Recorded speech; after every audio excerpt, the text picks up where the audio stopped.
Mga 18 nagtalo na ng mga puso sa kilig dahil sa nakakamatay na titig na ito ni Pablo.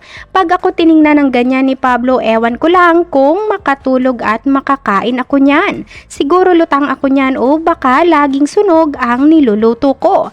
Nakangiti at kinilig nga umano ng bongga ang lahat ng 18 na may crush sa binata. Matapos mapanood ang binahaging video na ito ni Pau sa social media, tila gumanda nga daw ang kanilang gising nang makita nila ang pamatay ng ngiti at tingin na ito ng binata sa video. Ayon sa kanila, kahit sino daw umano ay talagang matitiklop sa mga ganitong titig ni Pinuno.